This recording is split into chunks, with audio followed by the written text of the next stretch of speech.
Hey guys, Drew Kirby here with American Hard Enduro. Doing something a little different today. We've got Will on the line and we've got Catherine from the Leaky Mushroom Moto Ranch. How's everybody doing? Hello, woohoo! We're doing swell. It's What's been going great. on, guys? All right. Not much.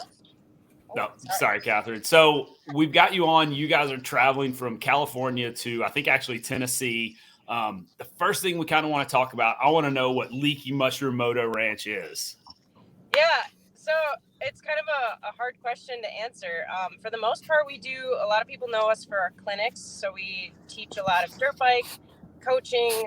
We work with a lot of beginners all the way up to hard enduro enthusiasts, but we also provide like motorsports marketing services to racers and help people kind of understand the secrets behind sponsorship. If you're not like the top dog of everything, we help with being able to market yourself, not so much as a winner. So Okay, so maybe that would apply to more than just your top 10 guys that are actually have a chance at winning. yeah, we really focus on like building characters and being able to tell your story and be authentically you and like work with where you're at, what you want to do. You don't even have to race to get paid or be sponsored or any of that jazz. So that's kind of what we help with. All right, well, let's dive into that a little bit later. So the reason we're having you on is I had never heard of you guys before, and then you put out a little Instagram thing with Tyler Mull from Battle of the Goats, Brushy Mountain Motorsports Complex, and you guys are the title sponsor of Battle of the Goats this year. Yeah, we are. It's fun. We're excited about it. We've been trying to give back to the community for a while now. It's one of our goals. So we're really stoked to be able to help out with that kind of stuff. Okay, so well, how did you, being from the West Coast, how did you get hooked up with Tyler and the guys at Brushy Mountain? So I actually came from the Midwest. So Leaky Mushroom started in Minnesota. And I have a friend, his name is Zach Phillips. He works with Carolina Dirt Bike Rentals. And I was his sponsorship coach. And he wanted me to come down and help him with a ride event. He calls it MOVE. It's like Moto Off-Road Veteran Experience, basically. Okay. And he hosted that at Battle of the Goats. He hosted that at Brushy Mountain. And there we met Zach and Tyler, who run Brushy. And one of the conversations that just came up was that they were looking for a title sponsor. And that was right when Nick and I began collaborating on Leaky Mushroom, and we thought it would be a really great way to help out the sport and help out people that have been helping us. So that was something that we were really excited about. Well, since you've been to the property and obviously you worked with Zach over there, what did you think of it? Did you get to explore much and see any of what it has to offer? Yeah, I mean, I think the place is incredible. I know that Nick really likes it out there too, and so does Sam. The whole crew thinks it's great, and it really reminds me, the first time I rolled in, I thought to myself that it looks exactly like what Panama, like the country of Panama looks like when you go to ride it. It's got the red clay and the viney jungles. It was such a cool, surreal experience to kind of roll into Brushy for the first time and see everything. Everybody makes fun of me because the first thing I do is like, look at that vine over there. And it's just the whole So forest green. is one big vine. Yeah, it's a really cool place. And I mean, you could spend years there and still not have ridden everything there is to ride and find new lines. It's an incredible place for sure. Yeah, Tyler's always finding a new creek to play in and to make a super difficult section in, so we like that. Yeah, Tyler's a hoot. He's a riot to hang out with. If you ever get the chance to, you should definitely hang out with him. Oh, yeah. Well, so speaking of that, I actually talked to Tyler this morning, and he's a little under the weather. Gave me a little heads up. They've added some little bit of new stuff. The course, I think, is going to be roughly the same this year as it was in years past, with some added new hard stuff. He is making lap 1 on Sunday a little easier. And then lap 2, I think, is what he's going to, kind of similar to what Tough Like Roar does, throw everything at him. Yeah. When we talked about it, he definitely made a point to say that he was really gearing Battle of the Goats more towards the enthusiast rather than, while still giving the experts and the pros the challenge that they need. And that would, towards the end, to help break everything up and give everybody like a true shot at the hard enduro instead of being stuck at the first bottleneck right off the gate. So I thought that was really cool that he's doing that, because it definitely makes it more approachable for people like me who are kind of dabbling in it. Well, and I know last year I didn't race it. Will, you raced it. Man, the bottlenecks were pretty bad that first Saturday race, weren't they? Well, it's just like every hard enduro. I feel like Battle of the Goats is even more subject to what the weather wants the event to be like. So if the weather says it's going to be hard, it's going to be hard. And based on what we're seeing right now, it's wet. So hopefully the next couple of weeks won't be so wet.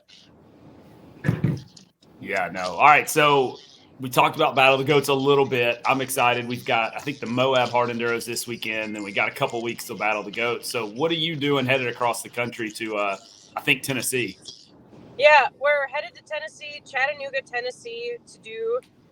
We've got 2 different types of clinics going on. So the first weekend we're in Chattanooga, we're doing a 2-day enduro camp, focused a lot more towards the kind of dabblers and the enthusiasts, where they're crossing their like intermediate enduro terrain, just thinking that they're riding hard enduro but haven't experienced real hard enduro yet. They're kind of right in that tween stage is our enduro camp. And then the next weekend we have ladies only day where the significant others get their own included trail rides. So like if you have to go, if you're a lady who's a little concerned about loading up your bike by yourself or any of that stuff, your significant other can come along, but then they have something else to do, which is one of the things that we're really happy that we can provide. And then we've got level 1, which we kind of call like our trail riding foundations, but everybody could benefit from it. I know Nick is really passionate about, even when he does the hard enduro days, like he still says all of the students that do the level 3 hard enduro, they go out and ride Chicken Fight for Battle of the Goats or Graham's Creek,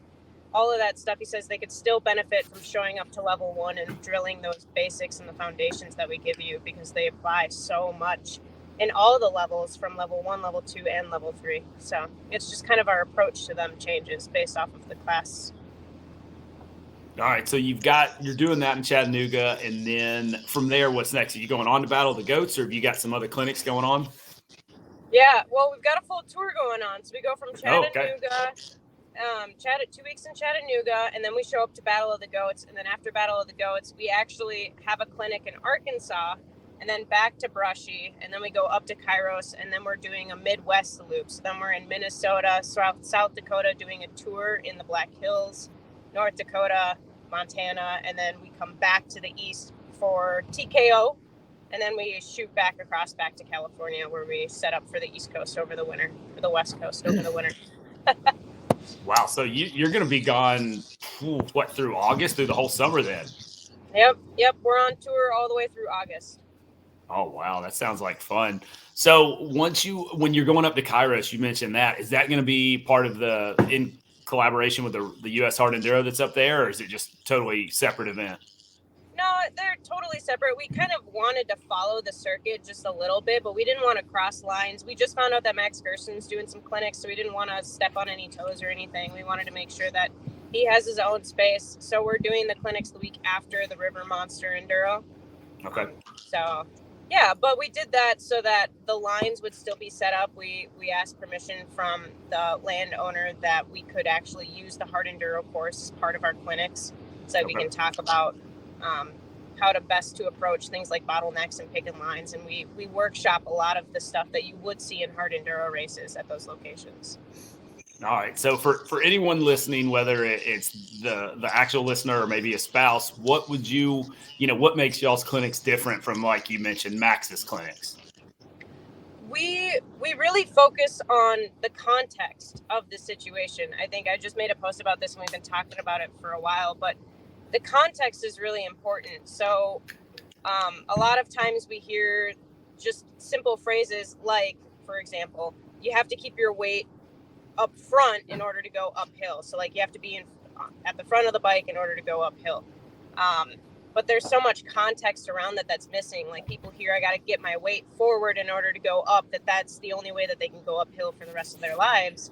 And it's more so about like learning that's the basics. And then we teach you the basics and we take you out on the trail so that we can show you how to move through the rules that are in place. So how to make them flexible, learn how to interpret and read and stuff like that. And just kind of like make it an art form, make it a dance instead of such a rigid structure. You need to be fluid with the bike. So we really try and emphasize moving on the bike. Okay. How big are the classes, like, coach to student ratios? I'm sure it varies, but what's the ideal, size for you guys? We don't like any more than 4 students to a coach. So So that's something that we kind of have going for us. We have a media person. We have Angel who comes with us. She might be going out to Maine for 3 months. It depends on how this season kind of pans out. But so she's our media. So she's going to be with us for this first month for sure. And then it's Nick and I for sure. And then anytime we get over 8 students, we fly Sam out. So then we have a third coach to accommodate up to 10 students. Oh, very cool. That is nice. Will, I was gonna say, you got any questions about clinics or anything, Will? When as soon as you said Kairos and the course there, I thought about last year when I spent about 30 minutes off the trail trying to recover my motorcycle. So there's a beautiful opportunity to teach a little bit of motorcycle recovery skills on a severe off camber. So if that's not something in your class, it might have to work that in there. Nice. Boy, that place is steep. It's good though. That's good. Uh-oh. I was worried about this. Give Come it a back. second. Yeah, that's what. This is getting good too. She's giving me a fist bump. Yep, and now we're gone. I was like, when I was out west, my service was not great when I was driving through. Where I was hoping we Phoenix get 20 minutes of good. But Yep. So what's going on, Drew? We'll just keep rolling with those. Well, I'm look, see these? See, oh look, my God, you can stretch it out, baby. Range of motion, the shoulders coming back. Therapy, they're saying I'm getting close, so I'm getting my hopes up. So I want to go ride. You what's going on with you? I know you gotta tell everyone what's going on with your bike. So all of a sudden your TPI, your 2023, what happened to that thing? I think I probably was just bragging to somebody, maybe Tyler Mull, about how I've never had an issue with a TPI. How many have we had now? Like starting in 21 or 20? Yeah, 21 we got 3, and then we got 21, 22, and 23. 5. We've had 7 between us. This is my third one. Yeah. And it had 92 hours, not a plug, nothing. So good. So I found a plug and I had a big backfire randomly. I was on the trail, I was riding by myself. Luckily it started back up. I got back to the truck. It was running real funky. So I tried messing with the air screw, got it to do a little better. Then got back to the truck. I think I went to load it up and it wouldn't start. So I actually had to push it up in the van. Never do that. Just got it home. There we go. Oh, she's back. All right. Sorry, hold on. Will. Okay. Well, you just froze up. So Will's telling us he was having some trouble with a 2023 TPI. So Will finish telling this story, and then we'll get back. I'll finish the story. Fist pumping. So like I said, it fouled a plug. Went, washed the bike, changed the plug. Obviously, it's not super easy to change a TPI plug. And then started up. It seemed fine. Ran it again. Went for a ride, and actually stuck an extra plug in my hydration pack. Well, sure enough, halfway through the ride, fouled a plug. Went through the process. This happened like 2 rides in a row. So I was talking to, everybody I knew about it, and I was convinced it was crankcase pressure sensor, the way it was acting. But yeah, and I thought I was going to be pissed off like Tyler Mull and everybody else that's had the TPI issues. But I talked to Super Dave Ferris at Sports Cycle KTM in Maryville, give him a big plug. And Dave was like, it's your top end. He's like, I know it's your top end. He said compression. You got it's compression. It's leaning out, or it thinks it's leaned out, and it's forcing more oil in. And so obviously I was checking the plugs, and they were very oily. So okay, I'll let you do a compression check. He checked the compression. It was basically 60 psi low. So I'm like, all right, put a top end in it. I mean, let's see what happens. So he said, oh, it's definitely, you've definitely sucked some dirt past the air filter at some point, some dust. So he calls me back the next day. He's like, I got your bike ready. He's like, it wasn't dust. It's been running hot. He's like, you got it real hot. So I don't know how. Don't know. Yeah. He's like, have you ever gotten stuck in a hole or anything? I'm like, yeah, for sure. So anyways, he showed me the piston. It was black. The rings looked good, but the actual piston was black. Put it back together. I really haven't been on a real ride yet. I've only really rode it in the backyard. I'm supposed to go on a real ride tomorrow or Thursday. So that's the TPI saga right now. So hopefully there's no more to this story. Well, and what was interesting to me was you don't remember getting it super hot or it boiling over either. No. Or your fan not working. I mean, No. I know it's all been hot. Yeah, and maybe I ran it with too little amount of coolant at some point, and maybe the fan didn't kick on. You don't always know. Sometimes you're in those situations and the fan doesn't run because it's got a stick or something hung in it. But I don't know. All right, for sure. so fingers crossed, TPI's back. It's back. So, all right, Catherine. So you were in the middle of mid fist pump about steep training off camber recovery at Kairos in Virginia. Yeah, we have a whole segment about like not high siding off of steep hills. We have a whole like Nick's got a whole thing on that, but we also really focus on like how to think through situations like that and observe, and we really focus on like performance and mindset in those situations, like what's the best way to get the bike to work for you when it comes to getting unstuck in certain situations, and even how to practice that kind of stuff. So, and really focusing on just like efficient practice. So, well, like Will said about Brushy Mountain, I think Kairos is even worse. It's steeper and it's a lot more mud and dirt. So if it rains, you'll have all kinds of opportunities to just try to figure out how to get up hills. You just keep sliding too. Oh, that's what we're here for. Yeah. When was that, Will? Was that at the last USR Enduro when you fell off the trail? Is that that was at that Kairos round. Yeah. It wasn't a GPS thing we did. Man, and it was like right after a 30-minute period where I was just riding really as good as I could ride. And I passed 4 or 5 guys, and when I slid off down in that hole, like them and then 4 or 5 more got back by me. So it was like, oh, Sam was one of them, and Sam was in a struggle fest. So well. Did you end up getting him, or did he get you? He won that one. I think he got me. I did. I spent 30-40 minutes down in this creek hole, and the bad thing was, I was up on the pro line.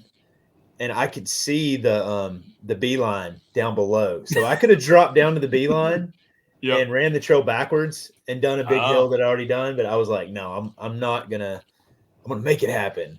And boy, I blew myself up. Oh, you made it happen. All right, so everyone wants to get sponsored, Catherine. I think that's something you kind of alluded to earlier, and you've got some different ways to approach it. Without giving away all the secrets, since you do sponsorship coaching, what's your philosophy and what can we do to hopefully get some help?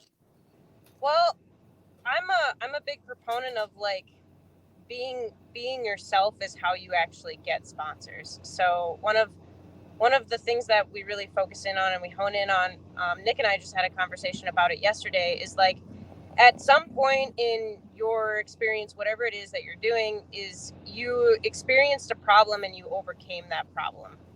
Whether it's for Nick, when he like posts on Instagram, he's like, I was riding and then I noticed something and I noticed I do it a lot and that helps with this thing. And then I share that tip. So he had a problem, like he was high siding down hills, he had a problem. And then he discovered one day that flipping the throttle in a certain body position drops the back end down and he doesn't high side anymore.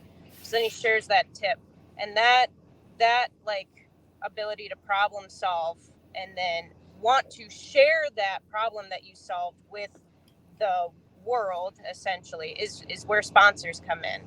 So for me, like my problem doesn't change the world or anything like that. My problem was strictly like how to navigate the enduro space as a female athlete and training as a female athlete. And one of the problems that I was having, and I asked my audience was having, was they were having problems with painful breakouts. And I don't have the time, energy, or effort to figure out how to deal with breakouts. So I went to a skincare company and I said, hey, my audience of female dirt bike riders who are just like me are struggling with breakouts when they ride a lot. Like, would you like to help them solve this problem? And they would say, yeah. And then they pay for it. So it's a matter of like reflecting on yourself, figuring out what your own story is and what problem it is that you experience that you can solve. Like in Zach's case, he's a veteran and he's switched to civilian life and dirt bikes helped him do that. So now he wants to get other veterans on dirt bikes to help them adapt to being out of service. Well, one thing about Zach, not to change the subject, a little shout out to him because he's reached out and we plugged some of his stuff, and he's got Carolina dirt bike rentals, right? Yep. Is that it? Yep. Yes, it is. And so if anyone is coming to Battle of the Goats and you need a bike, either Chris Davis at Hocking Hills Bike Rentals, or I think Zach's got some bikes available as well. Yeah. Yeah, and we really just focus on like developing your audience, because everybody's really focused on this whole like, we need a big social media following in order to get sponsored. Like, companies say we need 100,000 followers before they'll even consider sending us free product. And the thing is like, quality audience is way more important than the quantity of your audience. If you have 10 really diehard fans, they can do way more for you and your sponsors than 100,000 people who aren't listening ever could. And I think that that's important. So we focus on like building a quality audience, being able to tell your story and share it. So when you talk about a quality audience, are you talking about interactions on, Instagram or whatnot? Are you talking about people that message you? No, What are you I'm talking about? talking about like die-hard fans, the people who go crazy to know you. And I always like, we've all got somebody, even if we don't know we have them yet, there's always somebody out there, whether it's a small kid, it could be like your godchild, it could be a friend that you met online. Somebody is following you online, kind of to a stalker level, but it's nice, where they're like, yes, like, I'm so excited you did this, or thank you for sharing that. Like, I really needed this. And it's you're talking to yourself 5 years ago, essentially, and you're helping somebody like reach the level that you're at now. And those people are so grateful, so thankful, and they share that passion with you, that they follow you and they want to support you, because people root for people they love. But it might not be for everyone. So well, and one thing you said, we had a conversation, I don't know, it's been a month ago, and you kind of told me what you guys were doing and what you're about. Is one thing you haven't mentioned about the sponsorship was, if you're like a tattoo guy and you like tattoos, maybe go to a tattoo parlor and try to get their support. Or I can't remember the other example you used, but that kind of stuck out to me, that like, know your audience and approach someone you might represent. Yeah, absolutely. And that comes from that whole like, if you're helping yourself 5 years ago. So the example you're talking about, his name is Jake Rayberger. He runs a youth racing program called the Jacks of Spade. And he's a really cool guy. He's got like the full stand-up colored mohawk. He's got the cut-off sleeve shirt. Oh, no. We've lost her. Hey, it's back to us, Will. So, you want to hear about my weekend? Where's your weekend? Oh yeah, you were racing downhill. Yeah, I didn't race. I was. Oh yeah, you were. Oh, you back? Is she back? Oh, we can't hear you, Catherine. Yeah, you're frozen. Hey, no. So you were in a downhill race in Asheville. What, Ride Rock Creek? Yeah, Ride Rock Creek at Zirconia, North Carolina, and my son, who's 14, who we probably need to talk to Catherine about. Yeah, helping him with sponsorships. But he's actually on a new frame. One of our friends, Sean Leader, is building a new bike. So he's built Bryson specifically an extra small bike, since he's an extra small kid. But anyways, he's racing over there, and Josh Hill, and this is what I was going to talk about. Yeah. Another supercrosser, Clayson. Cade Clayson, he was there. Yeah. So those guys were racing downhill this weekend.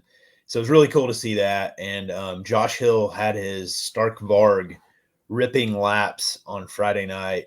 And the downhill people love supercross guys. It's like the perfect crossover. But there's this huge like double that some people can do a triple single on. And Josh Hill did a quad on the dirt bike. So now all the downhill pros are like, oh, so quad is possible. So they're all talking about pulling for it. But you just need a 60 horsepower engine under you to clear it. That's it. But dude, those fast guys, I think they could do it. I think they could pull for the quad. Was that the same race where Toth, Josh Toth? Okay, yes. Was there? Because the video looks super similar when I was watching it. Yeah, and Josh, last year I talked to him and he was like, man, I really regret not pulling for that quad on the dirt bike. But so yeah, I haven't seen. Have you seen the video of Josh doing it? Because the video I saw, I didn't see anything like that. Yeah, I can. Yeah, I'll throw it on. I'll try to throw it on our Instagram. Share it from. Okay. I know Ride Rock Creek put it on their page. Okay. And if you don't know where it is, you probably wouldn't even know it's a quad. It doesn't look that huge for a dirt bike, but if you know what the jump is in person, it's very impressive. All right. Catherine, are you back? You're glitchy and you're not as clear, but can you hear us? I can hear you. Sweet. Okay. Fingers crossed. Yeah, Yes. your mouth and your noise is not lined up, so maybe it'll come back. Okay. Well, I guess for the example for Jake, it's just a matter of like he should be going to tattoo parlors and breweries and those kind of like punk rockery brands like Hot Topic and stuff like that. But the other example that I used was his name is Jesse Cameron, and he goes, Catherine, how's an old geezer like me who only wants discounts, runs a bike from 2001 and doesn't buy anything new ever? How am I supposed to get sponsored? And one of the questions I asked him is like, if your bike is out of production, who makes your parts? Is it a CNC shop? Like motorcycle museums, vintage brands, like bike builders? And it is about understanding your audience and like what it is that you're trying to do. And it takes a lot of work. It does, but it's not for everyone. So if you're not like ready to kind of batten down the hatches a little bit and really make it happen, then it's not necessarily for you. If you only want to get paid to win, then what I teach as far as sponsorship goes doesn't work. But if you really want to help and give back to your community and like grow the community as a whole, that's what we really focus on doing, is building partnerships to grow the industry in general. Okay. All right. So the last thing I've got in my notes, and you're going to have to help with this, is you guys are releasing a book you've done at Battle of the Goats. Does that sound? Help me out with that one. Yeah, we're waiting on the chief marketing officer of Shareco USA to write the foreword, but the whole rest of the book is ready. It's ready to go to print. It should only take 4 days to print, so we're really excited about it. And it's basically everything I ever taught in my group coaching program for sponsorships, I put in this book. I asked all of the students that I've helped that have done well, like, what were the biggest breakthroughs for you when it came to sponsorship? And I now have 20 sponsorship secrets is what I call them, are inside of this book. And it's called Don't Say Sponsorship, because the whole premise is like, sponsorship has changed. It's not what it used to be anymore. And it's not just about logos and exposure. So we're changing what it means to be sponsored in the industry, to pay individual racers. Dang it. So the individual racers have the funds. Sorry, you guys disappeared and I thought I got cut out. Yeah, you're microwaving real bad. This New Mexico is not ideal, I guess, to drive and do video. Now we've got a bunch of wind noise. Wind noise, interesting. Yeah, it was. Okay. I don't know if it got in front of your air vent or just out of curiosity, since y'all are doing a loop of the U.S. pretty much, what are y'all driving? What's your setup there? We're in a Toyota Tundra, and we've got a toy hauler in the back. Okay. How big of a toy hauler is it? 16 feet. Yeah, it's okay. Yeah, roughly. Yeah, 16 feet. So y'all are stealth. Yeah. Really? That's home base for the entire thing. Are you hoteling it at all, or is it all toy hauler life? Nope, it's all toy hauler, and then we're just visiting my family in Minnesota for a little bit. Okay, nice. Yeah. Okay, so I want to ask, since you guys have done some coaching, Will and I both have sons that are about the same age. They're both on CRF 125s. They're getting to the point where they're outperforming the bike, or the bike's not keeping up, or it's not good enough. What would you guys, in your opinion, say would be a next good bike for a 13, 14-year-old kid, 5'2", 5'3"? You got any good thoughts or advice? Motocross or off-road? No, woods, all woods. Definitely off-road. Yeah. Road. I don't know. I have a friend in California that rides a motocross 125 that he's kind of adapted for off-road, and he does some pretty amazing things on it. He's not like the most outstanding rider in the world, but he makes it up a lot of crazy stuff that we do. So it might be harder for him, but it just depends on how big they are too and what they can handle. And it's hard to go wrong with the modern Austrian two-strokes, in my opinion. But of course, Beta, the X trainer, is really good too. Like Catherine has an X trainer, and I think that's a miraculous bike. Honestly, there's some quirky things about it mechanically. there's some cheap stuff on it, kind of, but the mortar and the geometry is really, really awesome. Okay. So Well, and that's what. Well, thanks, Zach. And that was a question I hadn't even asked. What are you guys riding? So, Catherine, sounds like you're on the X Trainer. Yeah, I've built my X Trainer to basically be a 200RR without the top end. So that's been a really cool bike. Yes. Oh, start over. We lost you there. Nick's on a Gas 300 EC. Okay. Nice. What, Catherine, have you lowered that beta, or is it, how tall are you, and does it work for you? Son of a biscuit. Oh, you back, Catherine? Yeah, I figured maybe if I cut my video, it will be better. Okay. Yeah, let's try that. So Nick's have you gonna done pull over. Have you lowered that bike, or is it standard height? Nope, I kept the beta stock. It's just got a cut seat. That's it. So it's got the cut seat, and then it's got the pipe. It's got an FMF fatty. Yep. FMF fatty. We cut out the airbox. We changed the jetting, and we put a 9mm clutch on it, and it's been a monster. It's really opened it up a lot as far as its ability to build power and tackle some of the harder stuff. Yeah, the power on that thing is so friendly. Nice. Is it a 250? It's a 300. Oh, okay. Oh, I didn't realize. So just got a detuned 300. Yep. It's a detuned 300 that we put power back into, basically. Okay. Well, and that's what Will and I had the same conversation yesterday. It's the only reason I ask is we kind of came to the conclusion like a 150 XCW possibly lowered might be the best bet. It still has e-start. Yeah. I think that's a great idea. I've always wondered about the 150s. I've heard different things. Like my friend who has the 125, he claims that he likes the 125 more than the 150, and I thought that was kind of odd, but he gave me some reasons for it. I can't really remember, but I honestly, if you're a young kid, I mean, I think you'd be pretty happy on either 125 or 150. Like, it's not it's not like stupidly dangerous power, you could maybe mess around with flywheel weights and gearing and stuff and make it pretty awesome, actually. But yeah, the XCW like 150 would probably be pretty, or 125 or 150 would be pretty awesome, I think. Okay. That's what. And if I can get one new enough, most of the parts will match up or cross over. So that was the other thing. I was thinking I'm gonna have a bunch of parts laying around. Yeah. Yeah. Yeah. Oh, you have a KTM as well? Yeah. Yeah. We both are on 300 XCWs.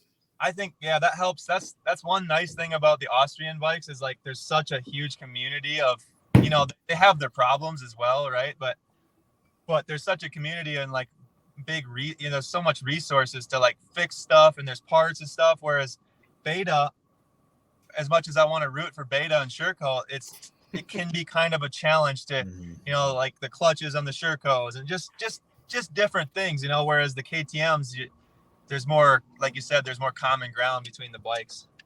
Well, and you can go through the pits and find about any part you need for a KTM at most hard enduros anyway. Yep, exactly.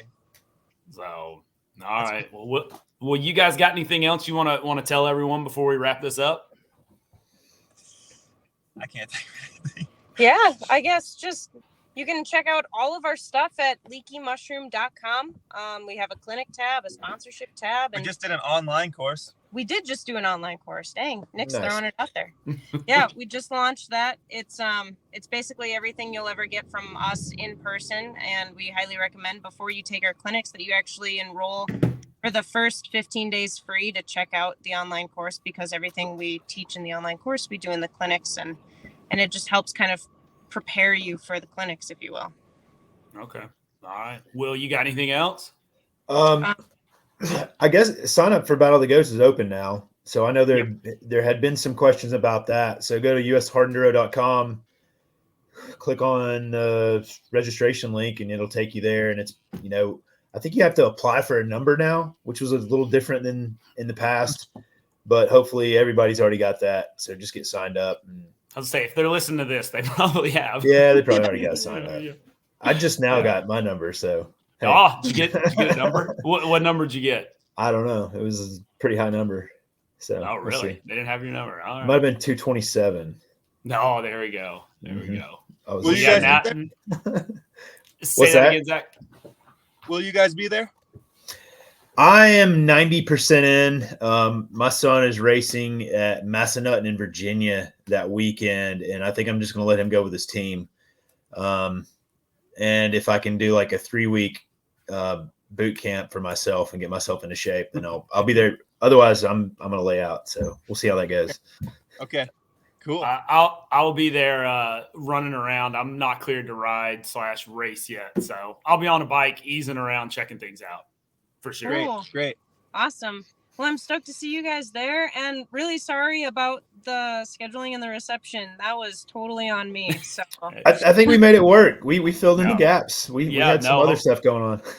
Well, and it was weird. We were getting, I don't know if you could hear it. Will and I were having feedback on our mics. You sounded clear, but we were a little glitchy. So hopefully that cleared it up. It sounds better now. Yeah, it sounds good. yeah, well, thank you for having us. We really appreciate it, and we're super stoked to meet you guys. All right, guys. Hey, Catherine and Zach, thank you for your time, and we'll see you guys at Battle of the Goats. All right. Bye. See you guys soon. See y'all. Later.